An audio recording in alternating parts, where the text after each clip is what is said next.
Welcome to Al Hadi Foundation School.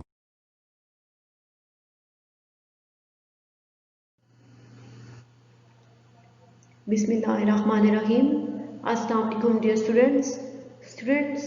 Today we are going to start our maths lecture from chapter number 8, Perimeter and Area, on book page number 154. आपकी book के page number 154 पे जो chapter number 8 start हो रहा है, perimeter and area, वो chapter number 8 आज हम स्टार्ट करेंगे। तो सबसे पहले देखें कि जो आपका मैथ्स फ्लैश है चैप्टर नंबर 8 के फर्स्ट पेज में वो क्या है। इसमें लर्निंग आउटकम्स हैं और ये भी है कि आप पहले जो है 4 क्लास में या फिर प्रीवियस के जो हमने यूनिट्स पढ़े हैं इनमें कौन कौन सी चीज़ें जो है वो सीख चुके हैं about the lens, about unit of lens, ठीक है, and about different shapes. You have already learned, आप पहले से सीख चुके हैं to add units of length, कि जो लेंथ की यूनिट्स होती हैं हम उनको कैसे ऐड करते हैं। ठीक है, आपको पहले भी ये बात मालूम है कि जो लेंथ मीन्स लंबाई की डिफरेंट यूनिट्स होते हैं हम उनको कैसे ऐड करते हैं। एग्जाम्पल है 18 किलोमीटर प्लस 25 किलोमीटर। अब ये दोनों जो है वो लेंथ गिवन है और ये किलोमीटर जो है वो लेंथ का यूनिट है। तो 18 किलोमीटर प्लस 25 किलोमीटर, अब इन दोनों का ये यूनिट जो है वो सेम है, किलोमीटर है, तो हम उनको इजीली जो है वो ऐड कर सकते हैं सिंपल वे में। 18 प्लस 25 तो आंसर 43 आएगा। लेकिन अगर यहाँ पे हमारे पास एक लेंथ जो है वो किलोमीटर्स में हो और दूसरी मीटर्स में हो तो हम उनको फिर ऐसे ही ऐड नहीं कर सकते, क्योंकि लेंथ्स को ऐड करने के लिए उसके यूनिट्स का सिमिलर होना बहुत ज़रूरी है। जैसे नेक्स्ट देखें 29 metre plus 61 metre plus 34 metre. अब यहाँ पे 3 जो है वो वैल्यूज़ गिवन है और तीनों लेंथ्स की है और इन तीनों का जो यूनिट है वो मीटर है। ठीक है, तीनों बिल्कुल सेम यूनिट्स के साथ हैं, तो इट्स मीन हम इनको भी जो है वो आसानी से सिंपल मेथड में जो है वो ऐड कर सकते हैं। तो 29 प्लस 61, हमारे पास जब हम 29 में 61 को ऐड करेंगे तो आंसर आएगा 90। 90 प्लस 34 तो 124 मीटर। अब इन तीनों का जो यूनिट है वो सेम था, इसलिए हमने इन तीनों को सिंपल मेथड से ऐड कर लिया। नेक्स्ट नंबर 3 है 7 centimetre plus 90 centimetre plus 83 centimetre. तो अब यहाँ पे भी लेंस की जो है वो 3 मुख्तलिफ जो है वो लेंस गिवन है। क्या है 7 सेंटीमीटर, 90 सेंटीमीटर और 83 सेंटीमीटर। अब इन तीनों लेंस के यूनिट भी सेम है, तो हम इनको भी आसानी से जो है वो सिंपल मेथड में ऐड कर सकते हैं। 90 प्लस 7 97 एंड 97 प्लस 83 जो है वो 180 सेंटीमीटर के इक्वल आएगा। क्योंकि इन तीनों की यूनिट सेम थे तो 180 के साथ भी सेंटीमीटर का यूनिट आएगा। ठीक है, टिप देखें, टिप क्या है कि the concept of adding similar units of the lens, के जो लेंस की एक जैसी यूनिट्स होती हैं उनको जो ऐड करने का कॉन्सेप्ट है will help in finding the perimeter of various shapes. वो कॉन्सेप्ट जो है वो हमारी मदद करेगा जो मुख्तलिफ किस्म की शेप्स होती हैं, जो मुख्तलिफ किस्म की शक्लें होती हैं, उनका पैरामीटर फाइंड करने में। कि अगर हमें ये कॉन्सेप्ट पता हो कि जो सिमिलर यूनिट्स की लेंथ होती है, कि ऐसी लेंथ्स जिनका यूनिट सेम होता है, अगर उनको ऐड करने का कॉन्सेप्ट हमें पता हो तो फिर वो कॉन्सेप्ट जो है वो हमें मदद देगा मुख्तलिफ किस्म की शक्लों के पैरामीटर फाइंड करने में।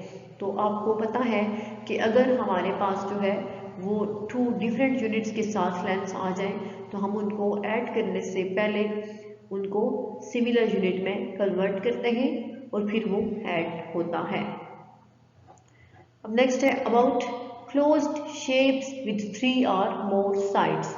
और आप पहले जो है वो क्लोज्ड शेप्स के बारे में भी पढ़ चुके हैं कि क्लोज्ड शेप्स कौन सी होती हैं, 3 या मोर साइड्स। इनकी 3 साइड्स भी हो सकती हैं और 3 से ज़्यादा साइड्स की भी हो सकती हैं, लेकिन अगर 2 साइड्स होंगी किसी भी शेप की तो वो क्लोज शेप नहीं होगी। ठीक है, क्लोज शेप तब होती है जब उसकी 3 साइड्स हो या फिर मोर देन 3 साइड्स। जैसे कि एग्जाम्पल है ट्रायंगल। अब देखिए ट्रायंगल की 3 साइड्स हैं। ठीक है, तो ट्रायंगल को ट्रायंगल कहा ही इसलिए जाता है कि इसमें 3 एंगल्स एंड 3 साइड्स होते हैं। अब स्क्वायर है तो स्क्वायर जो है वो 4 साइड्स होती है स्क्वायर की, और स्क्वायर में 4 साइड्स जो होती है वो चारों की चारों आपस में इक्वल होती है। नेक्स्ट रेक्टेंगल, तो रेक्टेंगल की भी 4 साइड्स होती है, लेकिन ये 4 साइड्स जो है वो आपस में इक्वल नहीं होती। पेंटागन है, पेंटागन की 5 साइड्स होती है और वो अभी आपस में इक्वल नहीं होती। नेक्स्ट है हेक्सागन। ठीक है, हेक्सागन, हेक्सागन की जो है वो 6 साइड्स होती हैं, फिर प्लस का साइन है। ठीक है, ये शेप बनी हुई है तो इसकी 8 साइड्स है, और इसके अलावा ये जो शेप है इसके 6 साइड्स के साथ है। तो इस यूनिट में हम डिफरेंट जो शेप्स होंगी उनकी पेरीमीटर फाइंड करने का मेथड जो है वो सीखेंगे।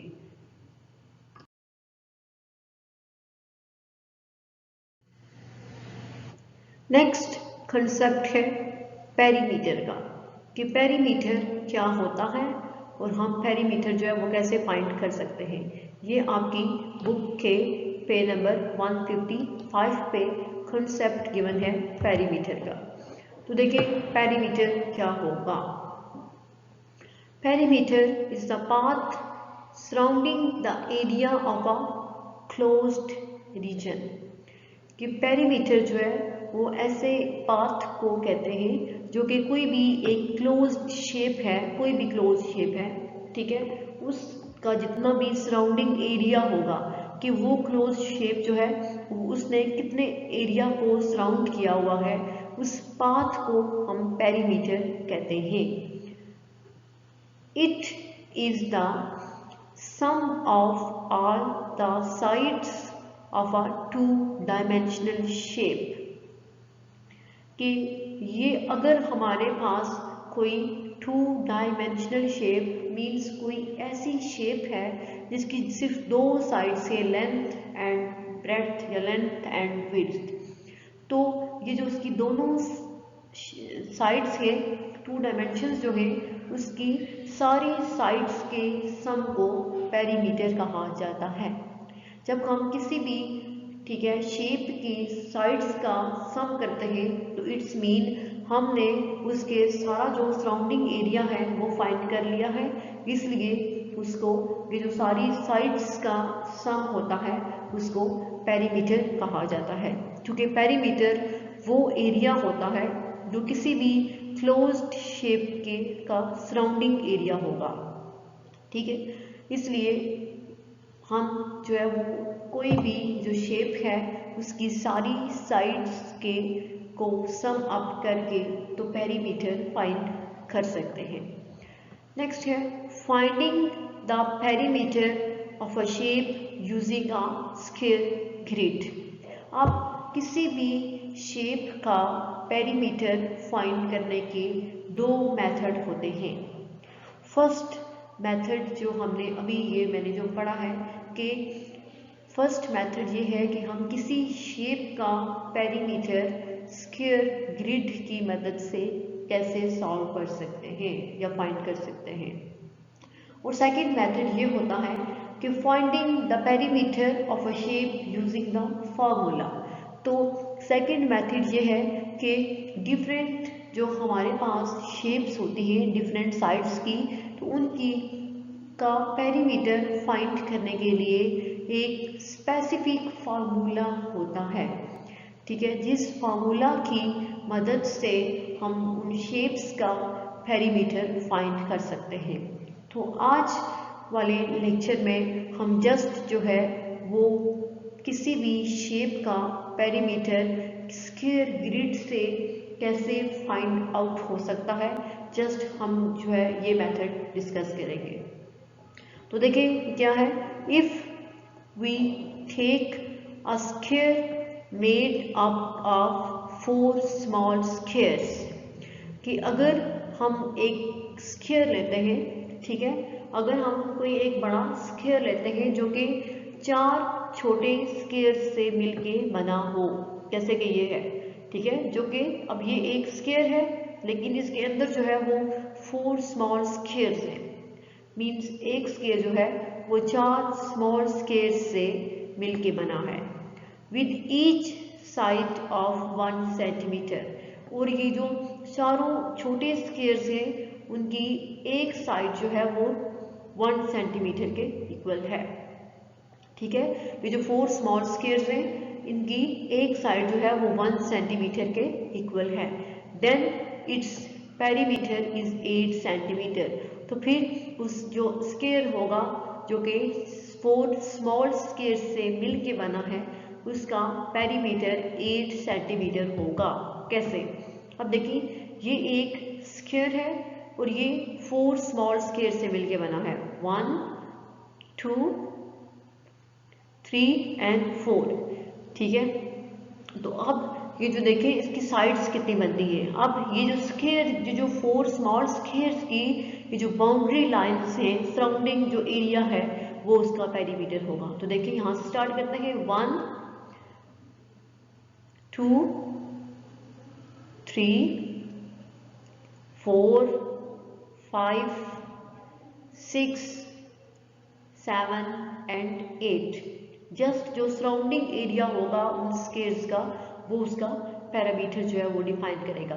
अब ये सारी सब का जो है 1 सेंटीमीटर है, सब की साइड्स, तो इन सब को जब हम ऐड करेंगे 1 + 1 + 1 + 1 + 1 एज इट इज, तो ये हमारे पास जो इसका पेरीमीटर आएगा वो क्या होगा, 8 सेंटीमीटर। जस्ट हमने जो बाउंड्री लाइन्स हैं इन स्क्वायर्स की उनको कंसीडर किया है, जो अंदर वाली देखिए अंदर भी हमारे पास जो है वो 4 साइड्स थी, 1 2 3 4, लेकिन हमने उनको कंसीडर नहीं किया। जब हम अंदर वाले जो है साइड्स होती हैं उनको भी कंसीडर करते हैं, उनको भी सम करते हैं, तो वो हमारे पास एरिया होता है। लेकिन पेरीमीटर में जस्ट किसी भी क्लोज शेप का सराउंडिंग एरिया जो होता है वो कंसीडर किया जाता है, इसलिए इसका पेरीमीटर जो है वो 8 सेंटीमीटर है। नेक्स्ट है, look at the given rectangle, कि आपके पास अब ये जो रेक्टेंगल गिवन है इसको देखें। It is made up of 10 small squares, तो ये जो है वो 10 स्मॉल स्क्वायर्स से मिलके बनी है। ये एक रेक्टेंगल है लेकिन ये 10 स्मॉल स्क्वायर्स से मिलके बनी है, and each with side 1 centimetre long, और हर स्क्वायर की जो साइड है वो 1 सेंटीमीटर लंबी है। जैसे कि ऊपर भी देखा था कि जो स्मॉल स्क्वायर्स हैं उनकी हर साइड जो है वो 1 सेंटीमीटर है, तो इट्स मीन ये भी जो स्मॉल स्क्वायर्स है इनकी साइड भी 1 सेंटीमीटर होगी। तो देखें इसमें ये 10 स्मॉल स्क्वायर्स है, तो हम इसका पेरीमीटर कैसे फाइंड करेंगे, जैसे कि हमने ऊपर किया था। तो ये देखिए 1 2 3 4 एंड 5, ठीक है, 5 हो गया। नेक्स्ट 6 7 हो गए, 8 9 10 11 12 13 एंड 14। तो ये जो इनके सराउंडिंग रीजन में जो साइड्स आ रही हैं वो 14 है। इट्स मीन इस रेक्टेंगल का जो पेरीमीटर होगा वो 14 सेंटीमीटर होगा, क्योंकि इसमें जो 10 स्मॉल स्क्वायर्स हैं उन स्क्वायर्स की हर साइड जो है वो 1 सेंटीमीटर है।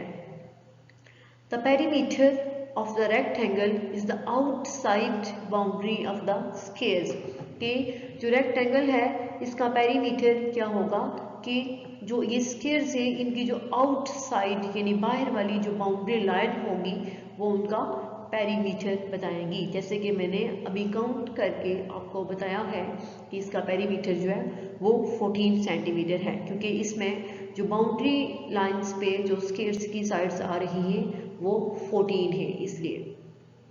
Thus, the perimeter of the given rectangle is 14 centimetre. इसलिए ये जो गिवन रेक्टेंगल है इसका पेरीमीटर 14 सेंटीमीटर है। From the above examples, ऊपर वाली एग्जाम्पल से we noticed that, हमने ये नोट किया, the unit used for perimeter is centimetre, के पेरीमीटर के लिए जो यूनिट यूज होता है वो सेंटीमीटर है। पेरीमीटर का यूनिट जो है वो सेंटीमीटर होता है। तो आज वाले लेक्चर में हमने पेरीमीटर फाइंड करने का method by using a square grid जो है वो डिस्कस किया है। नेक्स्ट लेक्चर में इंशाल्लाह हमने पेरीमीटर फाइंड करने का जो फार्मूला है उसको डिस्कस करेंगे। अल्लाह हाफिज़।